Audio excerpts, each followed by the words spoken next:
Hello and welcome guys. Today I'm diving into yet another assault rifle, the Scar-L. Unfortunately at the moment this weapon only spawns on Erangel and Miramar, but it's still a very good weapon. Compared to the M416 it takes one less attachment, which is the tactical stock. As a fan favourite 5.56mm assault rifle only bested by the M416, we need to dissect it.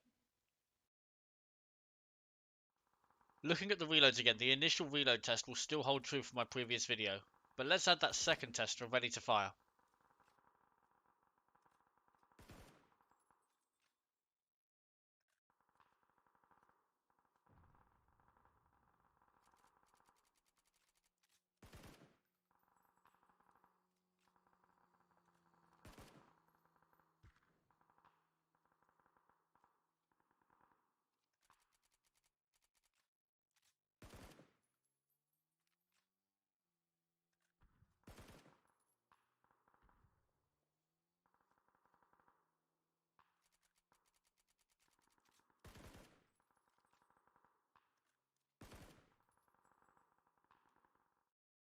This is my original test calculating the reload time until the bullet count updates and it can be interrupted. This is most effective when there's an item on the ground you can pick up. Here are the results from the reload test with a ready to fire state. There's just over half a second of difference in the quick draw and extended quick draw full reloads, and slightly less in half reloads. Again, we can see the extended counterparts do not have any negative effects on the reload speed. For example, a normal reload and extended reload take almost the exact amount of time, where I'd expect the extended to take a little longer as the magazine will be loaded with 10 extra rounds. Despite this, it is certain there's at least half a second of difference in the attachments. Let's move on to spraying with the Scar-L, its main functional use. With 300 rounds for each attachment divided into 10 full sprays, this is a little difficult to read.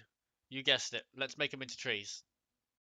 Here the data speaks for itself. The compensator over 10 sprays of 300 total rounds comes out extremely strong. The flash hider is still a very good fallback though, even if it's slightly wider peak. As long as your sprays stay within 20 rounds, it shouldn't be too different. Of course, the suppressor making for a stealthier approach with no effect on vertical recoil mitigation, but it did seem to make a tighter spray. As for the grips, this is impossible to read, so let's clean it up. Here we have some interesting results. I expected the angle to handle better than it did, and the vertical kept things very uniform. However, this heavily depends on how accurate you are as a player. If you can hit your shots early on, the angled will be a better grip, but if you need more time in the spray to make those shots connect, then I'd opt for the vertical. As for the others, the half grip didn't really impress me. Its spray becomes wide very early on.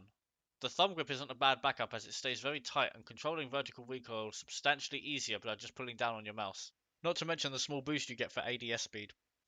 The lightweight, equaling a normal spray vertically but keeping things tight too, so for the Scar it could work, especially if you can hit those early on shots since it's very tight. Don't miss the fact it does seem to pull to the right though. Let's take a look at using the Scar on semi-auto. It functions nicely as a cheap DMR in the early game, or if you just get really unlucky and never find anything better. We can see the compensator seems to be the winner here, but there's no easy way to compare this data. Let's add the boxes and bring them together. So we can see the red box is much lower down and tighter, so for semi-auto the compensator is a clear winner. Of course, if you want to surprise your enemy, the suppressor is obviously the better choice, but otherwise the flash hider does have the hidden ability to partially remove muzzle flash, and this could be advantageous to you as well. Looking at the grips, there's some good reads here, but let's clean it up and bring it together.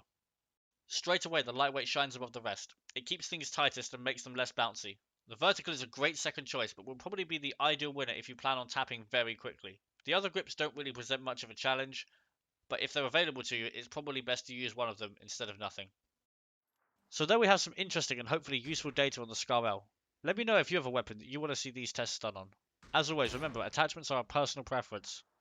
Thanks for watching guys, and I'll see you next time.